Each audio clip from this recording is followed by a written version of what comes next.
You thought awakening would feel like an arrival, a fireworks moment, a cosmic door swinging open, a revelation louder than the world. But what if the truest awakening comes quietly? So softly it asks you to lean in. What if enlightenment doesn't roar, but it whispers? What if it doesn't demand more of you, but asks for less? What if awakening isn't something you climb toward, but something you melt into? Because right now, you're tired of striving, of proving, of earning your own life. You're tired of trying to become someone you can finally rest in. You don't want another productivity routine or morning routine. You don't need more hustle disguised as healing. You don't crave another version of do better. You crave a breath that feels like it actually belongs to you, a life that doesn't feel rehearsed, a moment that's not rushed through. You want to sit with your own bones without an agenda. You want to stop performing for your existence, even to yourself. And maybe you tried slowing down before, maybe you even attempted the gentle life or the quiet path.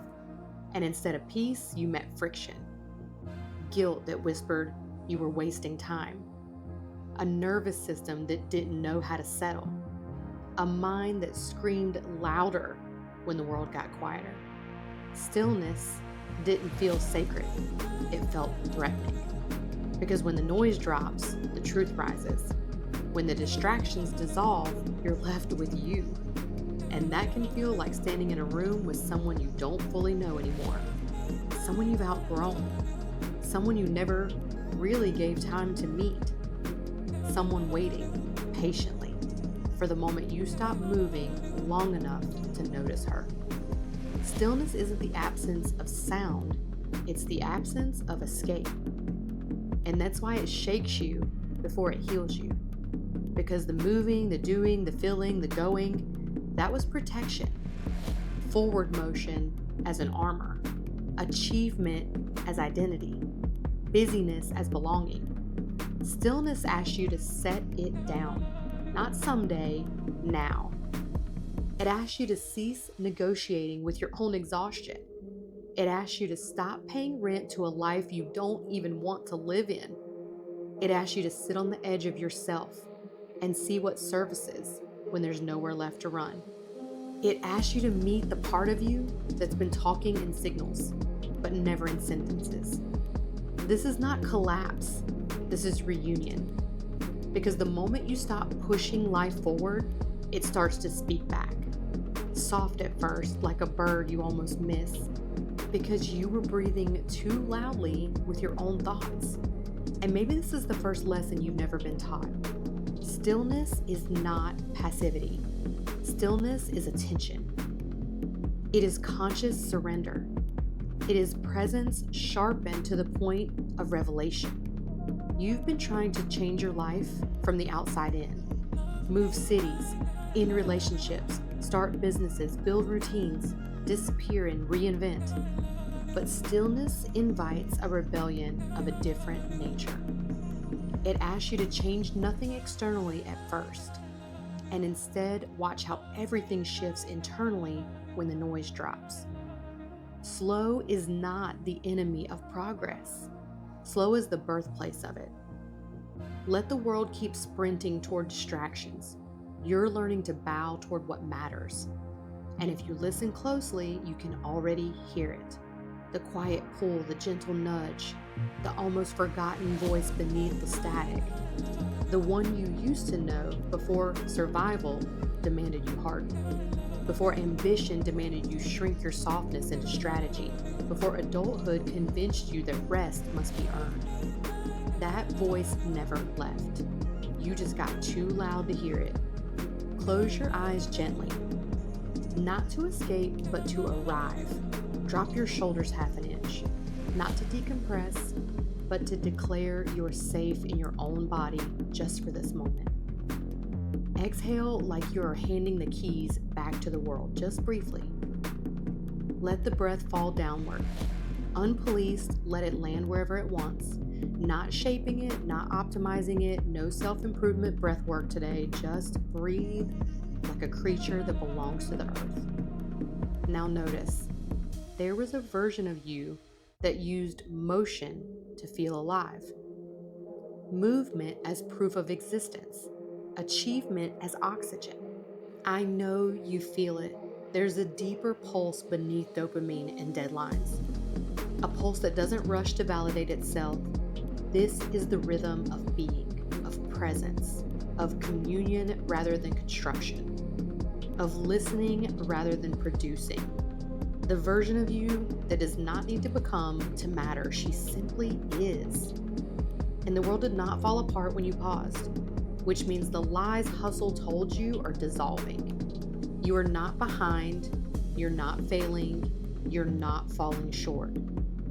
You are finally slowing enough to see the path instead of sprinting past it. Notice the places in you that feel restless right now. Not broken, not wrong, just restless. Restlessness is desire trapped in a body that hasn't been heard. It's the energy begging for direction instead of distraction. You always thought restlessness meant do more, but what if it means be here more fully? Sometimes the more you do, the less you feel, and sometimes the less you do, the more life finally touches you. Let a moment hang without filling it. No interpretation, no narrative, no fixing. Just be. Just witness, even if it's uncomfortable, especially if it's uncomfortable. Because discomfort is just aliveness you haven't translated yet. This is where the mirror begins. You've been conditioned to believe that stillness is unproductive, that presence is laziness with prettier branding, that worth must be in motion to count. But these are industrial beliefs, not human truths. You were trained to export your value outwardly, so you forgot how to source it inwardly. You were taught that exhaustion is evidence of effort, so you made a home in fatigue. You were applauded for how much you could withstand, so you never asked if the weight was yours to carry in the first place. You turned coping into capacity. You turned endurance into identity. You called it strength because you forgot there was another kind. There is a strength that comes from doing, and there's a strength that comes from majesty, that comes from becoming. You mastered the first. Now life is initiating you into the second. Because hustle never wanted your wholeness, it wanted your production. Stillness wants your presence, it wants your truth. Stillness wants your unedited soul. You've been running from silence because silence exposes the lies you no longer believe but still live. It reveals the places you're surviving a life you could be soft inside of instead. It exposes the space between what you said you want and what you silently tolerate. Stillness is not confrontational. Stillness is honest without accusation. Stillness doesn't shame you for running. It just turns the light on so you can see what you're tired of outrunning. No drama, no crisis, just clarity. This is the gift of quiet. And here's the turning point. You do not need to heal by avoiding the noise. You heal by no longer needing it. You don't evolve by numbing the distractible parts of you. You evolve by meeting them without shame. You don't quiet the mind by fighting it. You quiet the mind by letting it ramble until it realizes you are no longer its audience. Presence is the disarming of chaos through compassion, not force, not discipline, not control. Presence is the soft removal of resistance. You don't silence a storm by yelling at it to stop.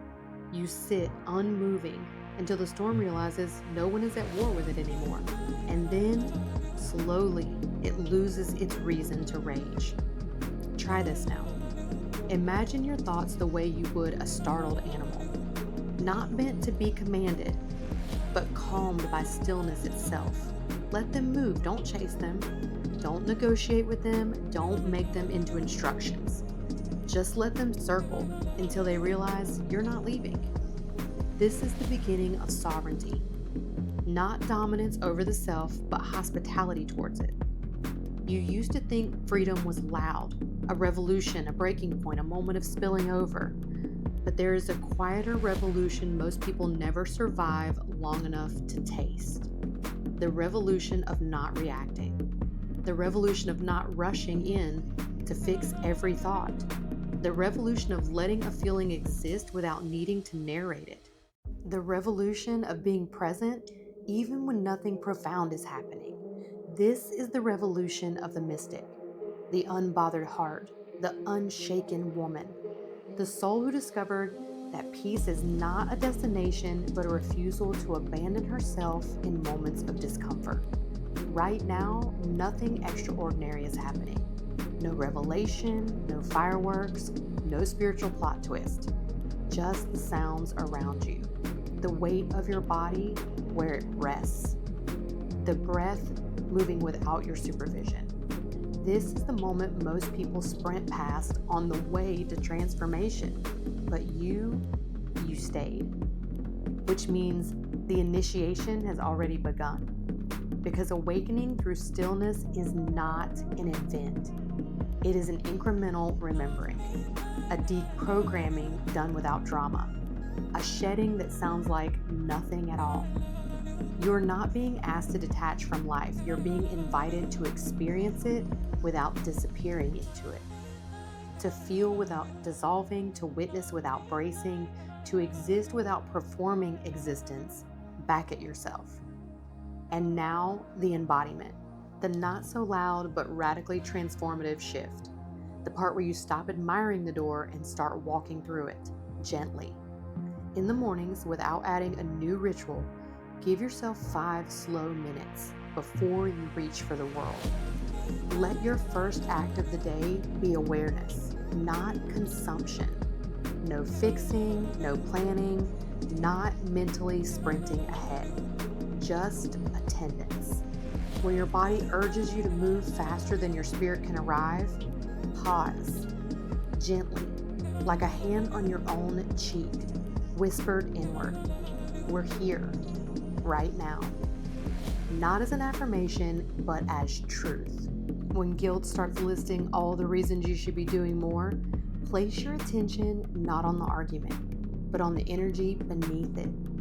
Guilt is just urgency without direction. Don't obey it. Translate it. Rest until your next movement comes from desire, not pressure. You don't need to schedule stillness like a chore. You just need to stop interrupting it when it happens naturally. Let a moment complete itself before you reach for the next one. Taste your coffee before you plan the day. Feel the floor before you stand. Finish a breath before you answer thought.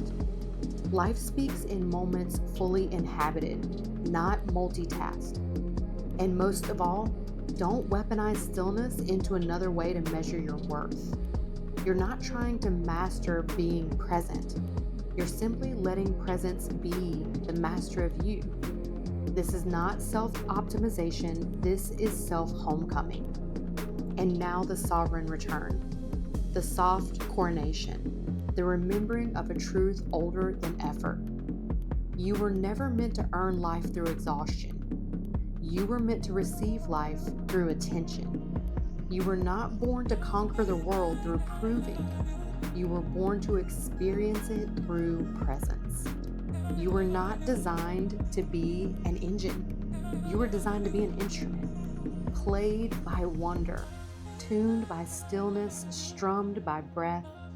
The universe doesn't speak in ambition. It speaks in listening. And when you finally quiet enough to hear it, you realize it was chanting your name the whole time. This is the vow you take now. Not loudly, not dramatically, just sincerely.